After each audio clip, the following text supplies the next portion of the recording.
Stop, you haven't subscribed to the channel yet. Subscribe now, we have new stories every day. Now let's go. Linda sat at the kitchen table, staring at her now empty coffee cup. She was patiently waiting for today's conversation with her husband Jim. Luckily, their kids were still at the neighbors and were supposed to spend the night there, so at least they wouldn't have to be around for all the yelling and screaming she knew was bound to happen. Damn it. It all started with a little innocent flirting and a few lunches. How could she have let it spiral out of control? Linda had felt something was wrong for over a month, but after the last test she took, she knew she had to tell Jim about it. He had gotten up early and went to the store for something, so she sat there waiting for him to return. Linda heard the sound of the doorbell, almost at the same time, the noise of a large truck in the driveway. Not expecting anyone besides her husband, she assumed someone had just gotten lost and was looking for directions. "Can I help you?" she said, opening the door. "Linda Gardner?" the man asked. "Yes, I'm Linda Gardner. How can I help you?" she asked again. "I have an order to pack up your things and move them to Southwest 10th Avenue, the man said, handing Linda a clipboard while simultaneously shouting to 4 men in the truck to start unloading boxes. "There must be some mistake. I never placed such an order," she told him, handing back the papers. "Yes, ma'am, I understand. The order was placed by Mr. Jim Gardner a week ago," he replied, showing her Jim's signature at the bottom of the form. "Look, my husband will be back soon, and I'm sure he can clear up this misunderstanding," Linda said. "Mrs. Gardner, I just came from your husband. 20 minutes ago, he told me to give you this envelope if you tried to stop me," the man said, handing Linda a large manila envelope. "Now, if you don't mind, could you show us the master bedroom? We were only given 1 hour to complete the job." Linda opened the envelope and glanced briefly at the piece of paper. Almost in a whisper, she told the worker, "The first room at the top of the stairs, on the right." The men quickly went upstairs and spent the next 40 minutes packing and carrying box after box down to the truck in the driveway. Occasionally, they tried to ask Linda a question, but she remained silent, mentally somewhere else, so they just did the best they could. 50 minutes after their arrival, they announced that they were finished and ready to leave. "I'll need your signature, Mrs. Gardner," the lead worker requested. Linda scrawled something at the bottom of the paper and they left. Exactly 10 minutes later, Linda's father arrived. "Sweetheart," Ken said, looking at his daughter, stunned by what had just happened. "Jim asked me to come get you, knowing that you probably wouldn't be in any state to drive," he explained. "Your mother is waiting for us, and the movers will take your things.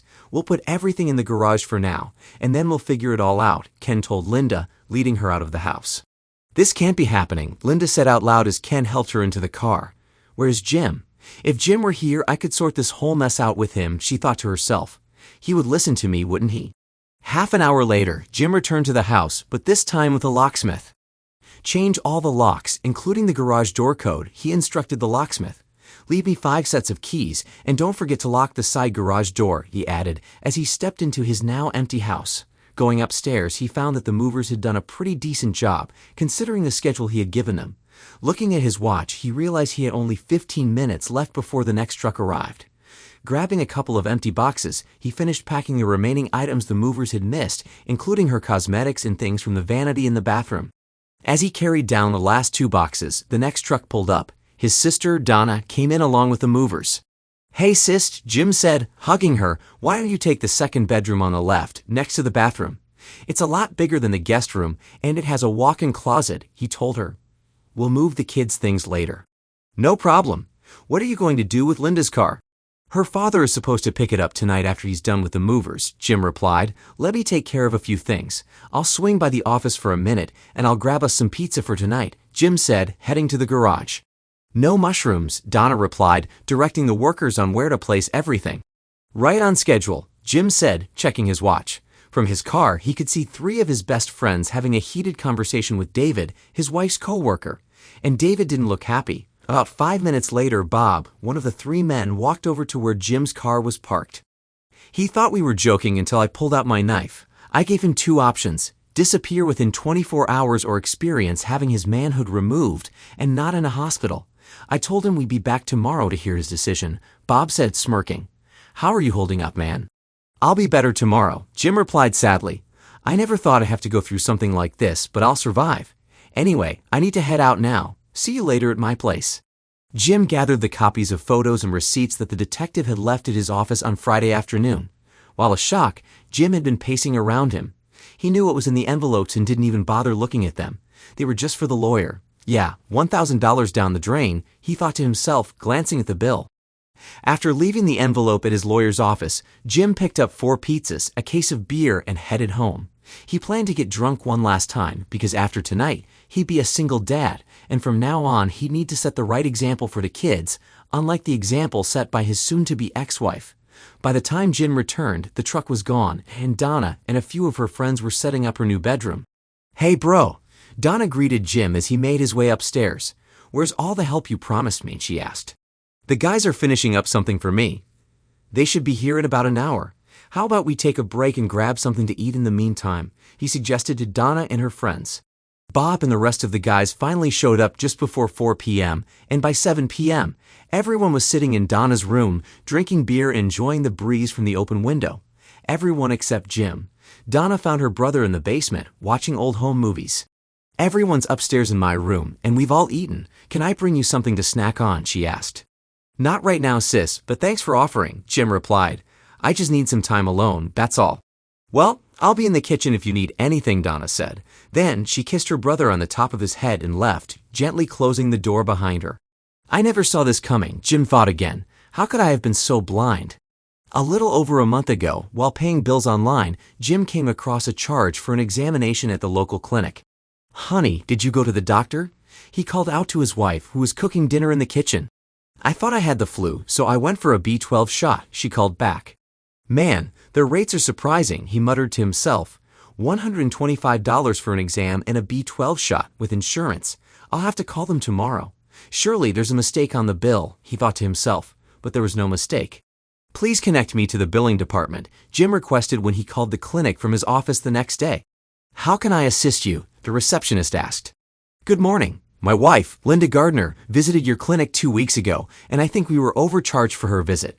She had a routine exam and a B12 shot," he explained, "but we received a bill for $125, and with insurance, it should have been no more than $45. There was a brief pause. "Linda Gardner, correct?" the receptionist asked. "That's right," Jim replied. "Sir, she did receive a B12 shot, but in addition to that, she also had blood work and some other tests," the receptionist informed him. "Blood work and other tests? What kind of tests?" he asked. "Sorry, sir, we're not allowed to disclose that kind of information," the receptionist replied. "Listen, miss, Linda is my wife, and I'm not asking for the test results. I just want to know what tests were done," Jim said, starting to get a little irritated. "All right, since you're her husband, it was a full blood test and a pregnancy test." "Well, thank you very much for the information. I'll pay the bill in full," Jim said after hearing the answer. Could it be said that he almost had a heart attack? Why on earth was Linda getting a pregnancy test when he had a vasectomy right after she gave birth to their second child? It didn't take a rocket scientist to figure out what was going on.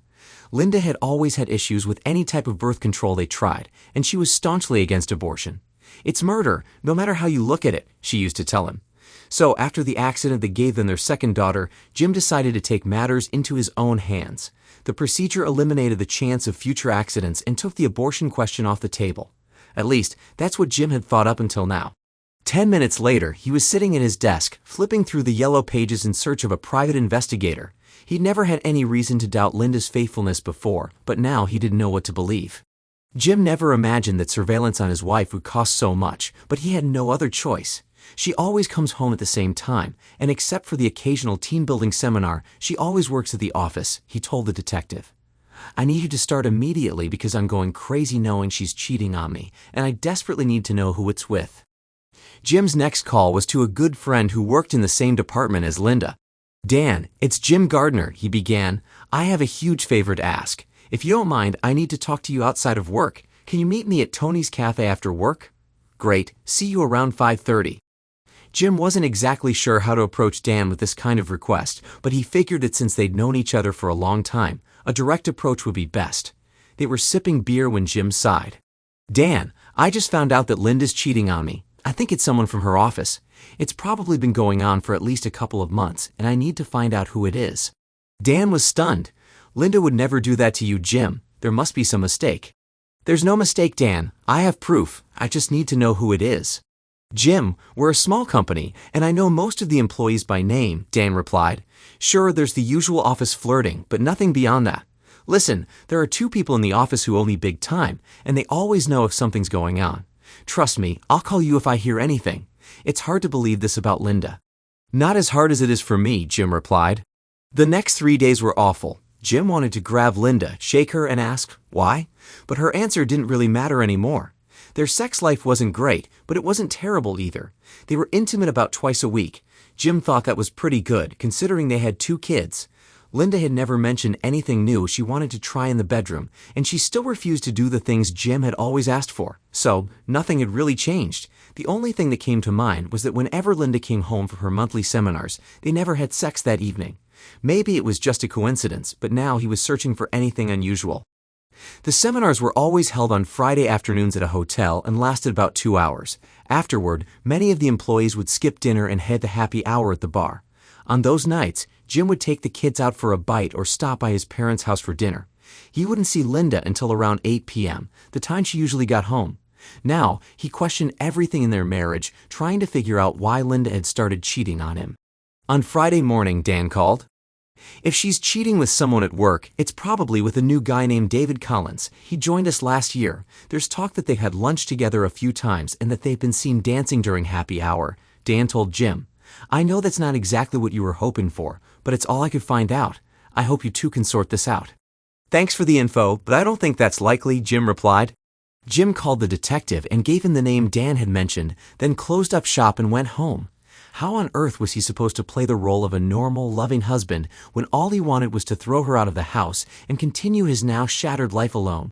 That weekend, he and Linda did their usual family activities: yard work, the kids' soccer practice, and their traditional Sunday barbecue with the neighbors. Linda wanted to be intimate on Saturday night, but Jim told her his stomach was a bit upset and turned away, falling asleep. He had no intention of being with her again after learning the truth. Jim thanked God for Monday. Work was now his refuge, a place where he could relax and set the rest of his plans in motion. The last thing to do was finalize the divorce paperwork. He had already chosen a lawyer and paid the fee. They agreed to file for a no-fault divorce. Since both he and Linda work, he was requesting a 50-50 split of their assets with no alimony payments. What was non-negotiable, however, was that Jim would get custody of their 2 daughters. If Linda didn't agree to that, he would change the grounds for divorce to adultery and send proof of her affair to everyone who knew her. He knew that when she received the papers, Linda would go ballistic, so he had already requested and been granted a restraining order.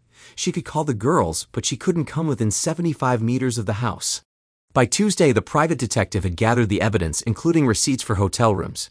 Both were from the hotel where Linda's Friday seminars took place. The receipts were in David's name. The detective had also obtained surveillance photos showing Linda and her lover walking hand in hand into a room, and in one shot, they were even kissing in the hallway. Jim said he had no desire to look at the photos. He instructed the detective to simply place everything in a manila envelope and drop it off at his office. He thanked him for the quick work and mentioned that the check would be mailed by Tuesday. By Friday, everything was set.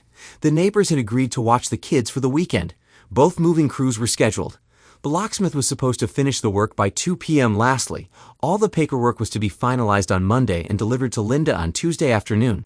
Linda has no idea what's coming, Jim thought to himself, and he hoped it would stay that way. Linda's story ***. I was sitting at the kitchen table, feeling sorry for myself when the movers arrived at the door. I told them to wait until Jim got back, but when the lid mover handed me an envelope, I saw what was inside and immediately knew Jim had found out everything. In the envelope was a copy of the pregnancy test I had taken at the clinic. At the time, I had initially thought I had the flu like everyone else, but the feeling just wouldn't go away.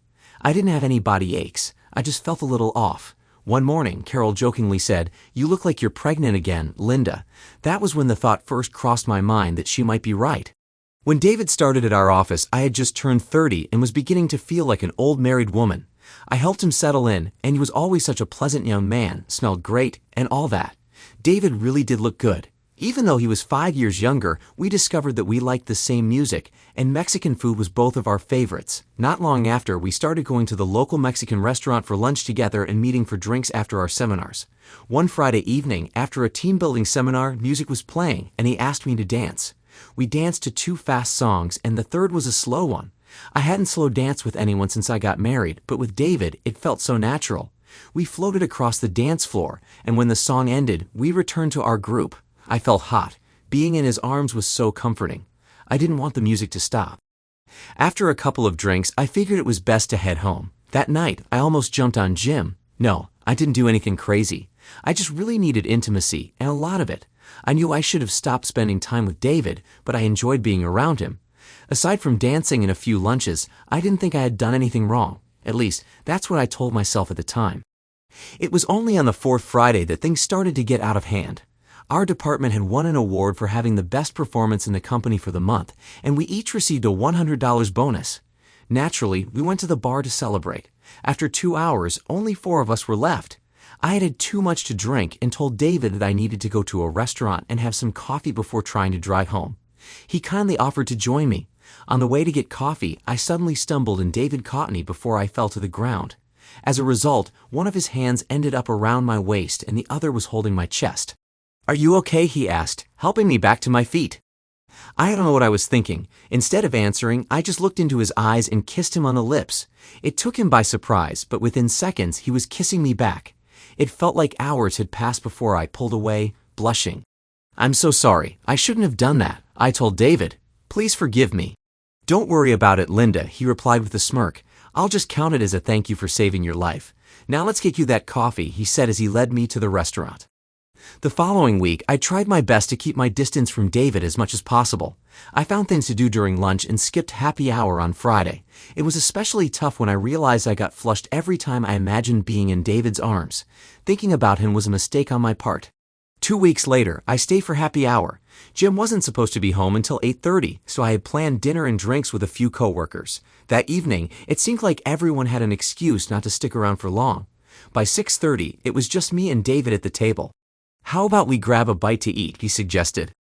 At that moment, the music started playing, and I asked David to dance with me. For some reason, the band played 4 slow songs in a row, and we danced to every one of them. My heart was pounding as we glided across the floor. I was sweating profusely, and I felt a rush of emotion being so close to him. How we ended up in the backseat of his car, I have no idea. We did everything except the actual act. He brought me to the brink of ecstasy several times, first with his fingers, then with his mouth.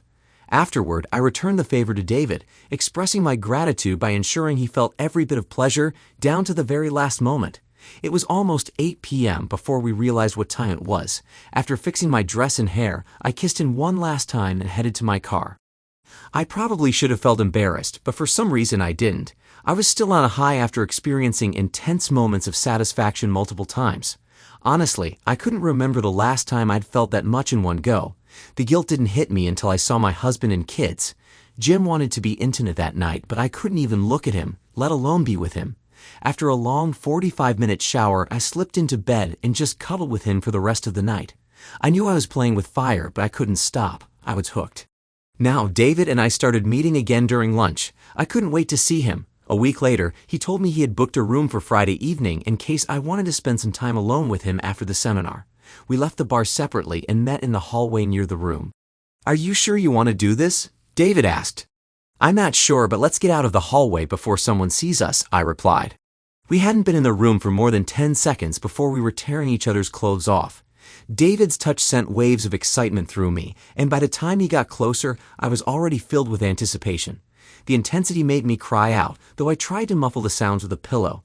I couldn't help but think how skilled David was, wishing Jim had the same abilities.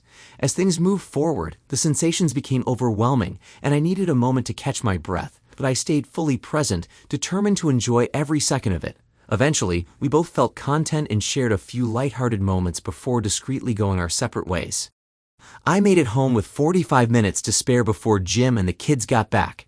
David and I met up twice more before I started feeling unwell, which I initially thought was just the flu. When Carol joked about me being pregnant, I panicked and went to the doctor. I didn't believe, or didn't want to believe, the results when they confirmed I was pregnant. David had always used condoms, and Jim had been infertile since his surgery. Looking at the test results in the envelope, I realized I had been caught, in more ways than one. And so Linda sat in the kitchen waiting for Jim to come home. She had been preparing herself to break the news to him. That's when her world came crashing down. Her marriage was over.